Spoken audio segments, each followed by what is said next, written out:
Namaste, Namaskaram, Vanakkam, Namo Namaha, Jai Ganesha.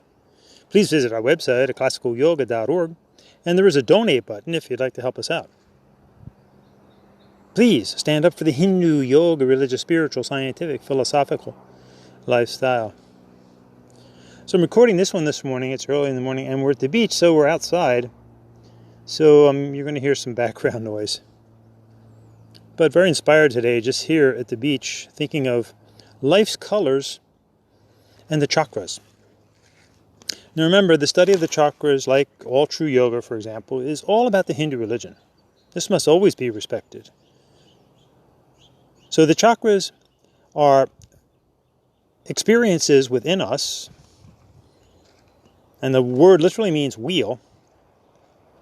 And the chakras are also sometimes likened unto a flower bud. So with the wheel, a wheel can either go forward or backward, or stand stationary, or in the case of a tire, go flat.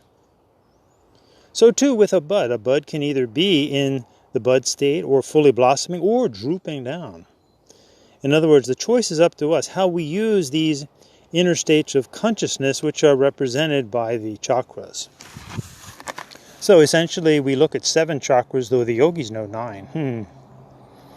That's for you to find out from your guru.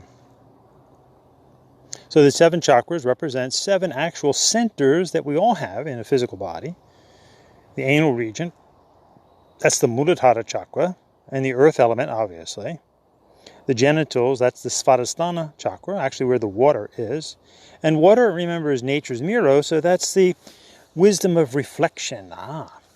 So the second chakra is about reason and logic, while the first one is about memory and foundation. In other words, as Hindus, we never forget, hopefully, who we are. Tattvamasi. That's the first chakra. Thou art that we are the Atmana with a Deha Mana Bhavaha, the body, mind, and emotions. So, with the second chakra now of reason and logic, we ask ourselves, is it logical? Is it reasonable? Or the opposite?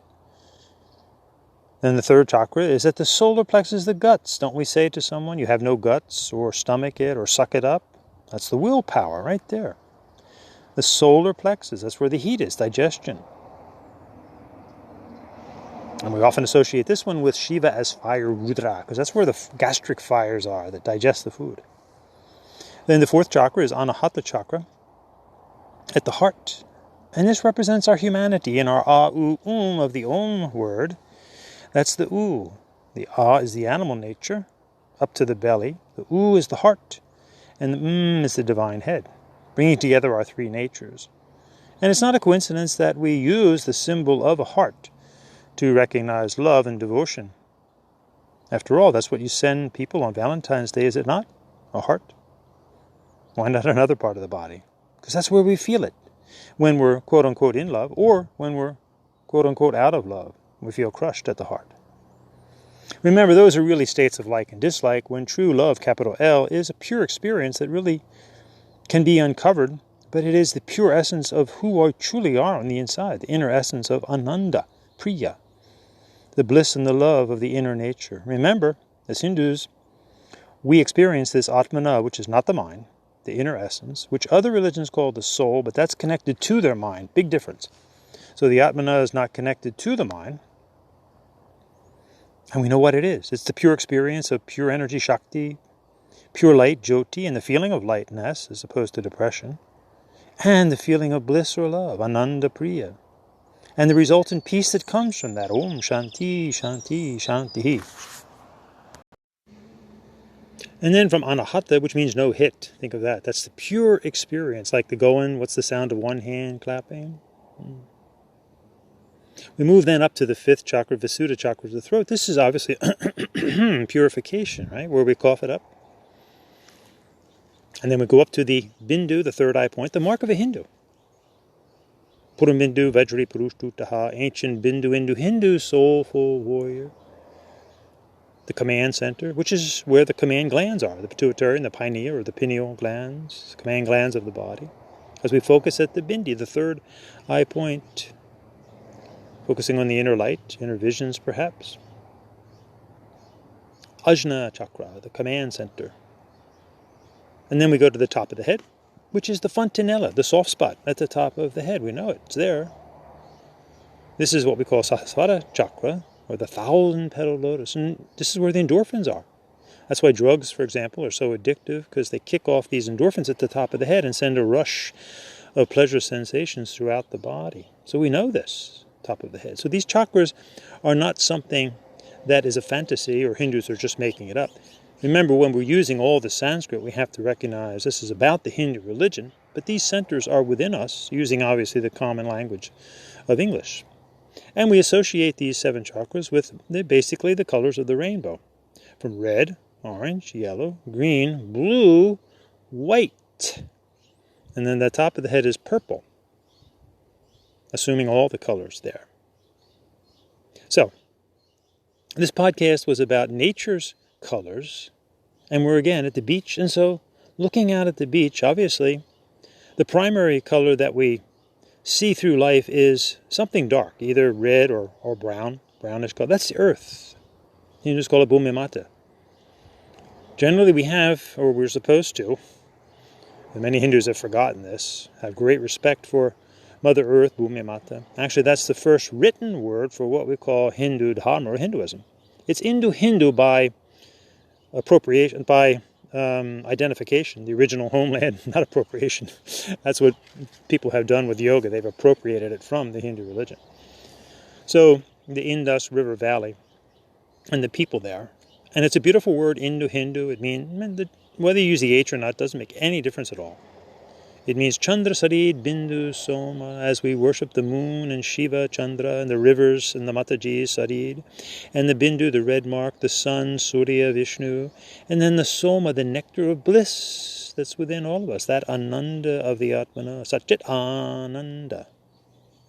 So, if we look at nature, we have the first foundational color of either reddish or brown. That's the first chakra, Muladhara chakra. Then what do you predominantly see? You see greenery. Looking at a lot of greenery right now here at the beach. Basically, that's all we see is green right here. Out of the sands, we have the earthiness and we have the green. That's the heart chakra of love. Then we have blue. We look out at the blue sky and the blue ocean when the light's appropriate, right? It changes color according to the light above. And sometimes below. So, we look at these natural colors of nature itself, basically the reds or the browns, the first chakra, memory, never forgetting who we are, to the greens at the heart, love. Life is about love, is it not? Love of the game, love of others, relationships. Without that, life becomes pretty dry. And then we go to the blues of purification. And that's what we seek to do, don't we? We purify. And when we jump in the ocean, that's what it's for, to help purify our skin. And when we take a nice breath of air, when we look at the blue sky, remembering that's our first and last food, Anna, breath. And then we go up to the third eye point, the white of the sun, the light itself, perception. So nature's, in a sense, telling us which chakras are really paramount. They're all important, but which ones are paramount? I'll be the first one. Red, earthiness, brown, Muladhara, Ganapati, earth element, memory, elimination. Then up to the greens at the heart. Oh, seek this love of life. Really try to feel what that is as opposed to simple like and dislike, raga nivesha, sukha dukkha, pleasure pain, the duality of life. And then to the Visuddha chakra of purification, continuing to purify, work on ourselves. And this is what we do. That's why we go to school, or seeking to purify our mind and our intellect, and we exercise the physical body, hopefully. Take it for a nice walk. Purify it. Try to purify the emotions so that we don't get so angry all the time, or depressed, or sad, or cowardly.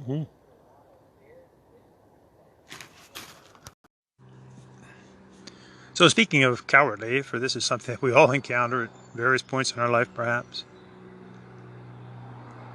In Hinduism, we look to Skanda Muruga, Hanuman, Krishna, Durgama, as youthful, loving warriors. Try to keep all three of those in mind as we seek to become a youthful, loving warrior.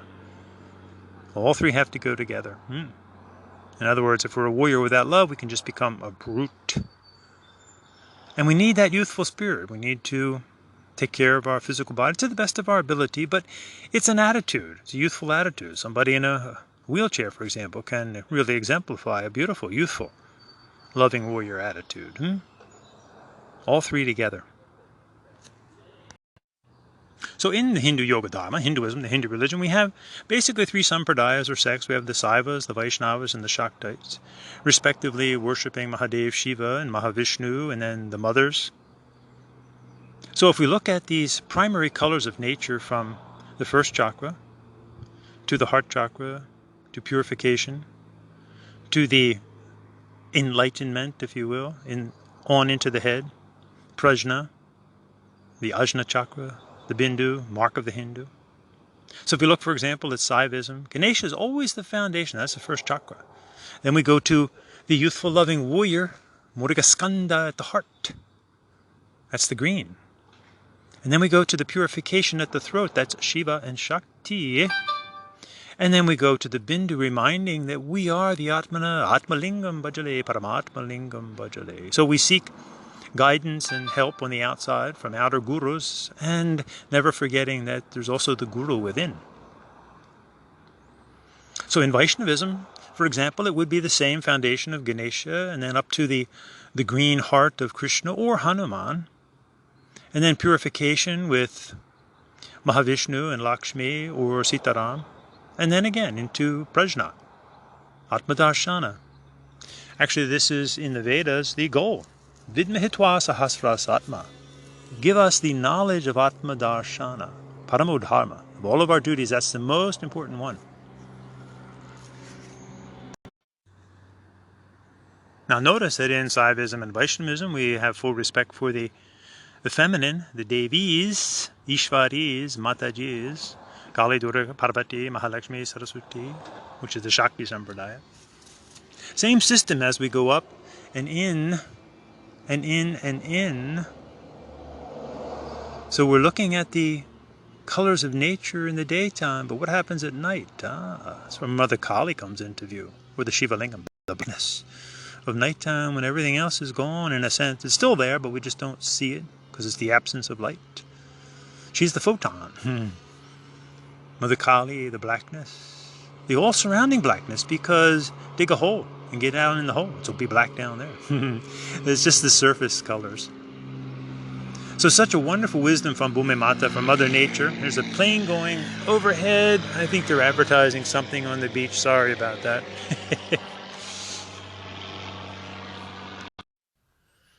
Mother Kali, the symbolism in Hinduism is so misunderstood. The all-encompassing beauty of the darkness, the no-thingness.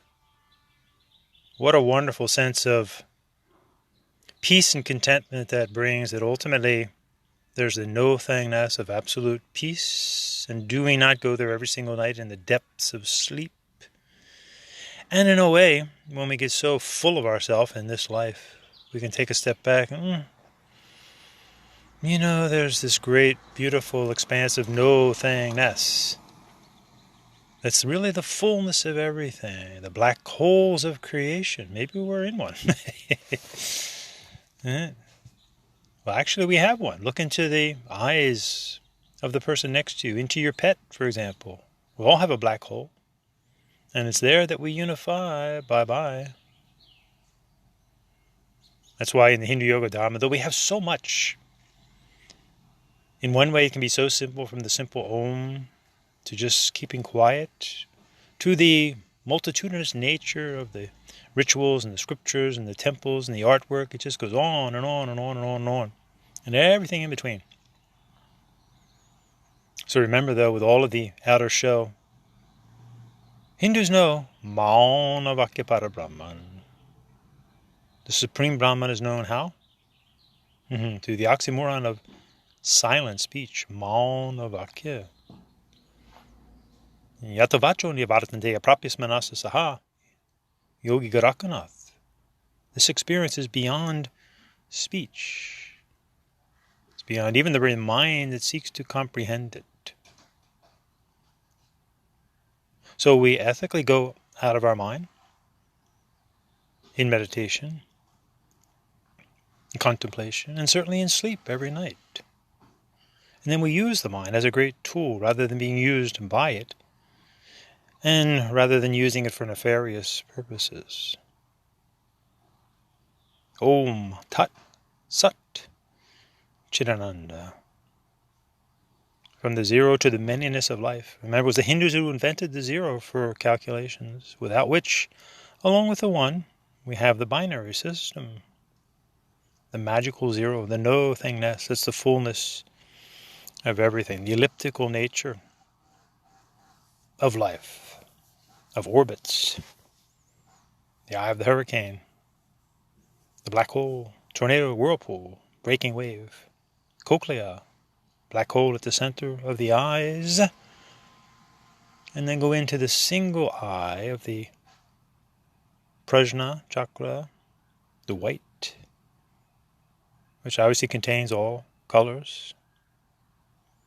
As we go into that inner light, anta jyotir bahir jyotihi pratyag jyotihi parapara jyotir jyotihi swayan jyotihi atma jyotihi sivoshmyaham.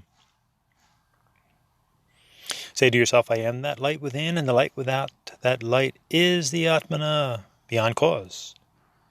The light of all light, self-effulgent light. The Atmana is light, we are that, imperishable. Om Tat Sat. You may want to review one of our early podcasts on learning from BHUMI Mata and the wisdom of the sunrise. Very profound, teaching us about religions in general and then the specific religions of the world. And also it goes into more about the colors, especially the red and the orange and the yellow. So I hope you enjoy. Enjoy. We're meant to be Tattvamasi, Ham Brahmasmi, Jyoti Shakti Ananda Shanti, love, light and energy. Om. This are we with emotions, mind and body. Om Shanti, Shanti, Shanti.